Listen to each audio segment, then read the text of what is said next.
साल भर क्या किया क्या नहीं किया वो अब पास्ट है। या स्पेसिफिक क्वेश्चन पढ़ लो या पीवाईक्यू पढ़ लो उस चैप्टर के, जो चैप्टर तुम्हें वीक लगता है, क्योंकि अब वो टाइम नहीं है कि पूरा ध्यान उस चैप्टर पे दोगे। बार बार प्रीवियस ईयर क्वेश्चन पेपर करते रहो। नींद का ध्यान रखना, 6 घंटे 7 घंटे की नींद लेनी है, उसके अलावा पूरे दिन पढ़ाई पे ध्यान दो। भैया सब कुछ कर लिया, याद नहीं रह रहा, मतलब क्या निकला बताओ। कोई क्वेश्चन मुझे नहीं आ रहा है तो मुझे पैनिक नहीं होना है एग्जाम से पहले। अरे यार ये वाला टॉपिक पढ़ा गया, अरे यार ये वाला टॉपिक पढ़ा गया, अरे इसका आंसर क्या था। अरे भाई मत करो डिस्कशन यार, पढ़ के आए हो उसको प्रिपेयर रहने दो अंदर। ये 10 दिन आप फॉलो कर लीजिए, आप अपने बेस्ट 10 दिन ये देने वाले हैं। Hello everyone, so final countdown begin हो गया है आप लोगों के एग्जाम्स का। 10 दिन बचे हैं अब एग्जाम में, और 10 दिन में ये जो 10 दिन है ये सबसे इंपॉर्टेंट 10 दिन है। इन 10 दिनों में आप लोगों को पूरे फाउंडेशन को क्लियर करना है, अपने पूरी प्रिपरेशन को ऐसा मोड़ देना है ताकि आप अपने एग्जाम में एक्सीलेंस हासिल कर सके, आप वो परफॉर्मेंस दे सके जो आप खुद भी एक्सपेक्ट कर रहे हैं आपसे और आपके पेरेंट्स भी आपसे एक्सपेक्ट कर रहे हैं। साल भर क्या किया क्या नहीं किया वो अब पास्ट है, और पास्ट पे ज़्यादा डिस्कशन करने से प्रेजेंट नहीं बदलता है बल्कि प्रेजेंट बिगड़ता है। समझ रहे हैं ना? तो पास्ट को छोड़ दीजिए, हो गया सो हो गया, पढ़े ना पढ़े सब छोड़ दीजिए। अब इन 10 दिनों में फोकस करना है, हर एक दिन इंपॉर्टेंट होने जा रहा है। तो क्या स्ट्रेटेजी हम फॉलो करें कि हम एक्सेल कर सके अपनी पढ़ाई में, साइंस में, किस तरीके से बेहतरीन चीजें कर सके। तो ये 10 दिन बेहतर बनाने हैं, 10 दिनों में पूरा फोकस करना है, क्या पढ़ना है, कैसे पढ़ना है, कब पढ़ना है, कैसे पढ़ना है। समझ आ रही है बात को? तो स्टार्ट करते हैं। पहली चीज, पहले और तीसरे दिन आपको क्या करना है? तो भैया पहले और तीसरे दिन एनसीईआरटी को लाइन बाय लाइन रिवाइज करना शुरू करना है। हालांकि टाइम टेकिंग प्रोसेस है, लेकिन की पॉइंट्स को लिखते जाओ, मतलब लिखते जाओ, अंडरलाइन करते जाओ। रिवाइज करना पड़ेगा लाइन टू लाइन, लेकिन अंडरलाइन करते जाओ। सब पे अंडरलाइन नहीं करनी है, जो मेन पॉइंट लग रहे हैं, जो शॉर्ट नोट्स के लिए जरूरी है वहां पे कर लो, ताकि आपके पास में क्लियर रहे। शॉर्ट नोट्स बनाने हैं, नहीं बने हुए हैं तो भैया पहले ही बना लो, हाथों हाथ लिखते जाओ फटाफट, ताकि शॉर्ट नोट्स रेडी रहे। क्योंकि एग्जाम टाइम में जब गैप होगा तो उन शॉर्ट नोट से ही पढ़ पाओगे, पूरी एनसीईआरटी नहीं पढ़ पाओगे। समझ आ रही है बात? वीक चैप्टर आइडेंटिफाई करो। तुम्हें लगता है कि ये चैप्टर मुझसे नहीं होगा, ये नहीं आ रहा है, पूरे साल समझ में नहीं आया, तो अब भी समझ में नहीं आएगा। तो अब पूरा टाइम खराब नहीं करना है वहां पे इंपॉर्टेंट क्वेश्चन पढ़ लो, या स्पेसिफिक क्वेश्चन पढ़ लो या पीवाईक्यू पढ़ लो उस चैप्टर के, जो चैप्टर तुम्हें वीक लगता है, क्योंकि अब वो टाइम नहीं है कि पूरा ध्यान उस चैप्टर पे दोगे।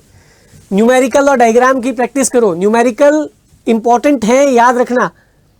और न्यूमेरिकल्स में आपके बहुत ज़्यादा हाईएस्ट लेवल के न्यूमेरिकल तो आएंगे नहीं, इजी है तो फॉर्मूला याद करो और उसके बाद न्यूमेरिकल प्रैक्टिस करो।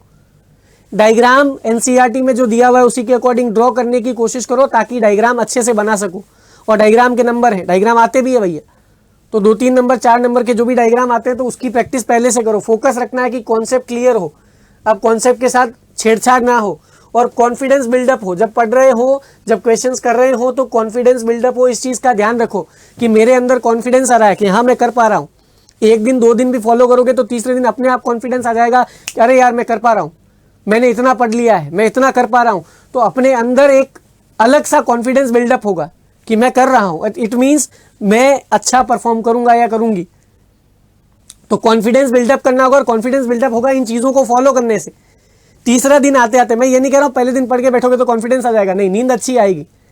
पहले दिन पढ़ोगे तो थोड़ा सुकून मिलेगा कि अरे मैंने पढ़ाई की है, अपने अंदर एक अलग सी खुशी आएगी। दूसरे तीसरे दिन अपने आप कॉन्फिडेंस बिल्डअप होगा, कोई पूछेगा तो कहेगा कि मैं अच्छा कर जाऊंगा। क्यों? क्योंकि अंदर कॉन्फिडेंस आ रहा है। चौथे 5वें दिन 6ठे दिन क्या करना है? चौथे 5वें 6ठे दिन करना है भैया practice mode on. Foundation buildup कर दिया, तैयारी कर ली, अब आ जाओ प्रैक्टिस पे। अब के भैया हम तो बिल्कुल अब प्रैक्टिस पे ध्यान देंगे। प्रैक्टिस करनी है सबसे पहले पीवाईक्यू की। किसकी प्रैक्टिस करनी है? पीवाईक्यू की प्रैक्टिस करनी है। प्रीवियस ईयर क्वेश्चन पेपर लगाओ, बार प्रीवियस ईयर क्वेश्चन पेपर करते रहो। देखो कि कैसा कॉन्सेप्ट आ रहा है, क्या मैं क्वेश्चन कर पा रहा हूँ, नहीं कर पा रहा हूँ तो मैंने कहाँ कमी छोड़ दी, मैंने पढ़ाई तो की थी, कहाँ कमी छूट गई है, तो देखो उसमें। सैंपल पेपर लगाओ 3 घंटे, एक सैंपल पेपर करो बैठ के पूरा, 3 घंटे 6 लगते, करो क्वेश्चन, तभी तो बिल्डअप होगा भैया।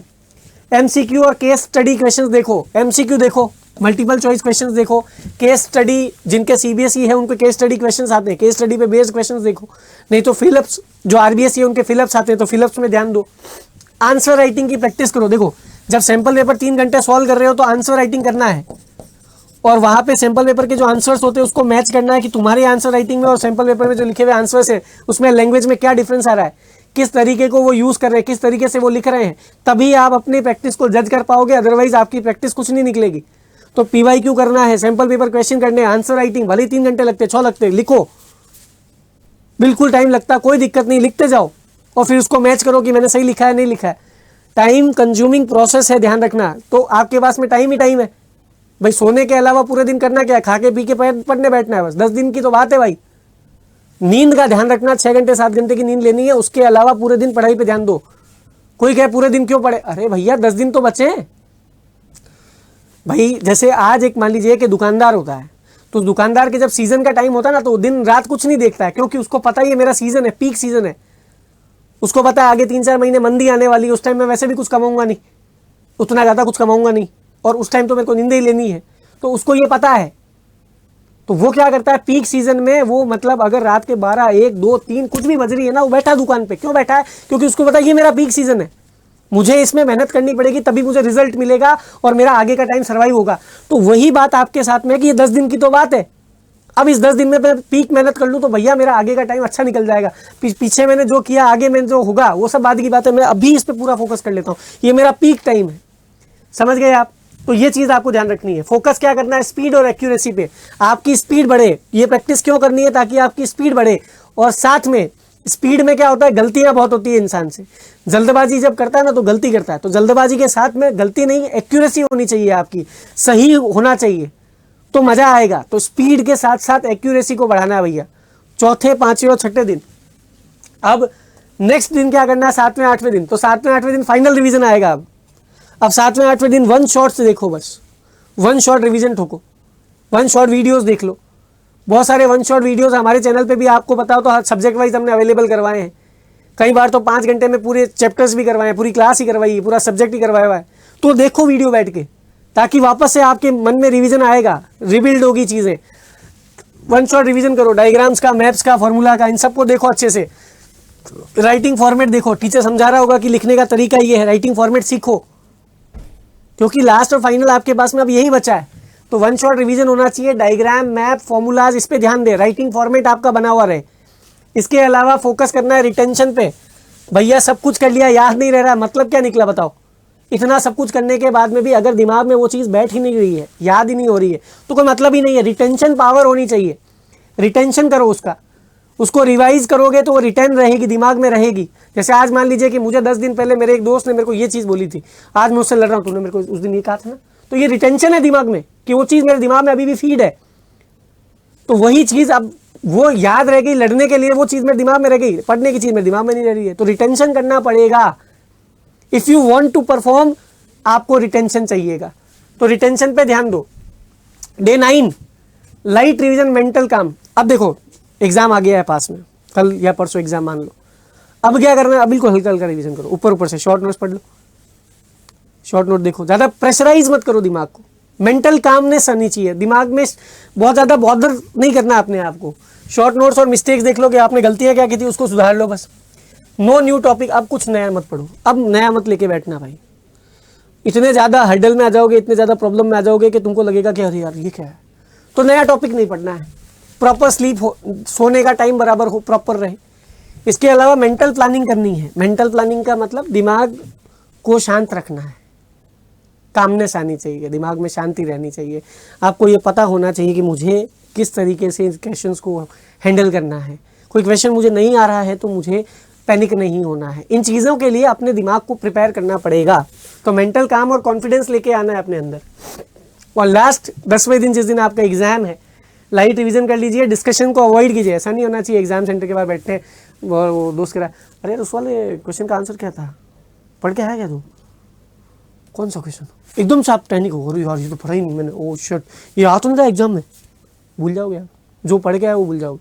और ये होता है पता है, बहुत छेड़ते हैं दोस्त, बहुत छेड़ते हैं। एग्जाम टाइम आता है ना, सब एग्जाम से पहले अरे यार ये वाला टॉपिक पढ़ा गया, अरे यार ये वाला टॉपिक पढ़ा गया, अरे इसका आंसर क्या था। अरे भाई मत करो डिस्कशन यार, पढ़ के आए हो उसको प्रिपेयर रहने दो अंदर।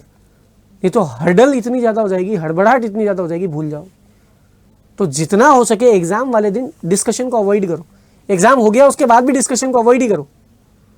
अगले एग्जाम में प्रिपरेशन पे ध्यान दो बस। मेंटल पीस चाहिए भैया सबसे ऊपर। काम एंड कॉन्फिडेंट, शांत रहो, कॉन्फिडेंट रहो कि मेरा एग्ज़ाम है, मैं बहुत बढ़िया प्रिपेयर करके आया हूँ या आई हूँ और मैं बहुत अच्छा एग्ज़ाम दूंगी। ये चीज़ें दिमाग में रखो। ये 10 दिन आप फॉलो कर लीजिए, आप अपने बेस्ट 10 दिन ये देने वाले हैं। मैं आपको अगर मतलब 100% कहता हूँ, अगर आप इस चीज़ को फॉलो करते हैं तो आपका एग्ज़ाम बहुत बेहतर होगा और आपकी एक्सपेक्टेशन से कहीं ज़्यादा, कहीं गुना बेहतर होगा।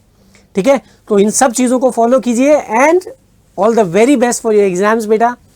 मिलते हैं नेक्स्ट वीडियो में। Thank you so much.